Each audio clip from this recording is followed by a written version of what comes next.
嘿，今天玩玩具了嗎？头模改色小改模，失望商品又一款啦。本集來看看由万代出品的 Metal Robot 魂 G-Fred 登场於作品《機動戰士鋼彈 Giga Ox》。本款的駕駛與女主角一樣，是擁有新人類素質的第二女主角。與謎樣的藍髮少年三人一同參加非法的機器人打架競賽，順便有一點三角戀的故事。但這台機體是在少年失蹤之後，第二女主角跑去吉翁房之後給他開的 G-Ox 2號機。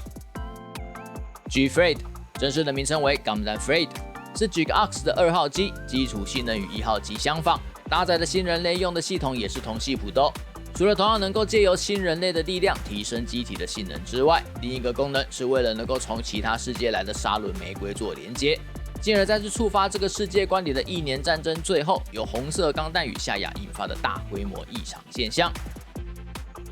MR 魂的 Giga Ox 系列都比較大只啦，所以頭頂高來到了16公分，頭模改色，但是同樣很輕哦，重量與之前差不多，大概就是這麼重。對照原設定 ，Giga Ox 當初一發表就是滿滿的 EVA 影子，而2號機更是直接採用初號機相似的配色啊。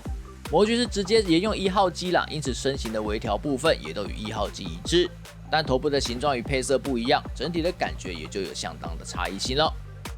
與1號機相比，頭部的造型換成了像是阿努比斯的豺狼頭，整體的調性就有很大的不同哦。外形上另外的不同之處在於雙肩的突出物，1號機是圓的，而本款是尖的。還有就是推进器的末端，本款也比較尖，也比較長。其他部分都與1號機一致，塗裝上同樣是全機塗裝哦，甚至連機身上的標線位置也都與1號機一模一樣。而雖然同樣是因為霧面塗裝膠感不會太重啦，但因為2號機配色問題，導致整體有很重的玩具感。雖然是試作機啦，可是這也太過繽紛了。整體的可動性方面，素體沒有任何改動，所以可動範圍也跟之前的1號機一模一樣。同樣軀幹的可動不高，手臂與膝蓋的結構陽春但夠用，只是膝蓋彎曲的幅度不夠大啦。總和來說就都夠用了，但明明可以更好。附屬一把光束步槍，造型與1號機一致，槍身看起來沒有塗裝，可是它有。前後橘色的部件依然是成型色，同樣沒有任何的機關，只有要握持的時候要把底座拆掉。有附屬武器掛架，可以扣在推进器的下方。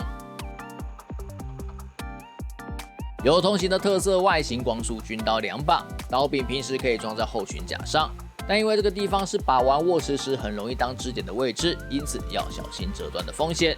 附屬2個光束刀刃特效件，外形與1號機一樣，但是顏色改成了紫色，這紫色蠻漂亮的哦。附屬專用盾牌一面，同樣與1號機相同，所以這個盾牌裡面也有愛立場的發生器。啟動的時候展開機構也有重現，與袖口的連接點可以轉動。設定上 ，G-Fred 的頭部在啟動特殊功能的時候會張開。HG 組裝模型也有附屬替換件來重現哦，但本款完全沒有要重現的意思啊。身為較高價的合金完成品，實在不知道為何萬代在 Giga Ox 系列都很不用心啊。但本款仍然有附屬另一顆頭雕哦，只是用來重現兩側耳朵會飛出來的遠端兵器 S-Beat， 因此跟預設的頭雕差異性就在兩邊的耳朵外形啦。另外，為了重現此武裝，有附屬了飛出去之後的 S-Beat 本體，因為本體的體積很小啦，所以是與飛行軌跡的特效零件同為一個模具。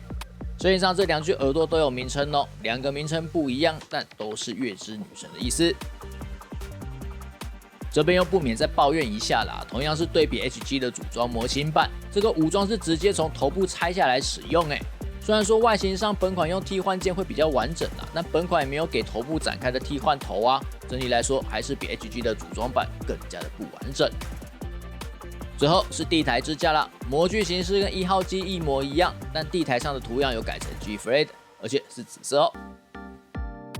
原作中 G-Fred 在末段才登場啦，但礙於篇幅不足，表現的機會也不算太多。一度好像要跟女主角成為對立面，結果打沒幾下就和好了，然後最後被捏爆。